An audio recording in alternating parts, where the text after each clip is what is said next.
الرحمن الرحیم۔ حیدر قرار فاؤنڈیشن ملکہ تحصیل کھاریاں ضلع گجرات کی طرف سے امدادی سامان سیلاب زدگان کی امداد کے لیے پہلے 9 ستمبر سے 14 ستمبر تک 3 ٹرک سامان تقریباً 1.25 کروڑ روپے کا مالیت کا خشک راشن، بستر، کپڑے، چارپائیاں اور اسی طرح مچھردانیاں وغیرہ بلوچستان کے ضلع نصیر آباد کے قرب و جوار میں پہنچائی گئی۔ مراد جمالی میں 1000 گھروں کا راشن وہاں پہ پہلے تقسیم کیا گیا۔ اب الحمدللہ مخیر حضرات کے تعاون سے حیدر قرار فاؤنڈیشن ملکہ کی طرف سے اب 2 ٹرک سامان جو کہ 500 گھرانوں کا راشن ہے، اس میں دالیں، چاول، گھی اور اسی طرح خشک دودھ اور اس کے علاوہ آٹا، چینی، دالیں، چائے پتی وغیرہ ساری چیزیں اس میں شامل ہیں، اور چارپائیاں ہیں اور کپڑے ہیں، بستر، مچھردانیاں اور مچھر مار لوشن وغیرہ، یعنی جو ہر گھر کی ضروریات زندگی ہیں وہ 500 گھروں کا یہ راشن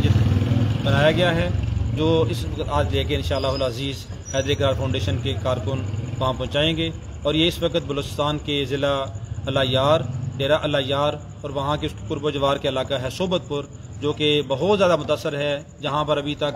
تقریباً 4-5 فٹ پانی کھڑا ہے، وہاں تک ابھی تک کوئی فاؤنڈیشن نہیں پہنچی، تو وہاں پہ انشاءاللہ یہ لے کے جا رہے ہیں۔ تمام مخیر حضرات جن نے تعاون کیا ہے، اللہ رب العالمین ان کو اپنی شیان شان اجر عظیم عطا فرمائے، ان کے مال جان اولاد میں برکت نصیب فرمائے۔ اللہ رب العالمین ان کو اور زیادہ اس فنڈ میں سے انشاءاللہ آئندہ بھی انشاءاللہ ہمارا انشاءاللہ اس کے بعد بھی دوبارہ انشاءاللہ ہمارا تمام حضرات سے درخواست ہے کہ اپنا خوب جتنا ہو سکے ان کے ساتھ تعاون فرمائیں۔ جو مسلمان اس وقت بے یار و مددگار ہیں، ہماری وہ اس وقت مدد کے محتاج ہیں، آج ہم ان کی مدد کریں گے، اللہ رب العالمین دنیا آخرت میں ہماری مدد اور نصرت فرمائیں گے انشاءاللہ۔ آپ حضرات کا دیا ہوا ایک روپیہ، ایک پائی، جتنا بھی آپ نے تعاون کیا ہے وہ انشاءاللہ مستحقین تک پہنچایا جائے گا، اور اس کے اندر انشاءاللہ العزیز کوئی ایسی نہیں کی جائے گی، اس کو یعنی کہ ضائع نہیں کیا جائے گا۔ انشاءاللہ آپ کا دیا ہوا ایک روپیہ وہاں تک پہنچایا جائے گا، اور اس کا اجر انشاءاللہ العزیز قیامت کے دن اللہ رب العالمین آپ کو نصیب فرمائیں گے۔ اللہ رب العالمین ہم سب کا حامی و ناصر ہو۔ السلام علیکم ورحمۃ اللہ وبرکاتہ۔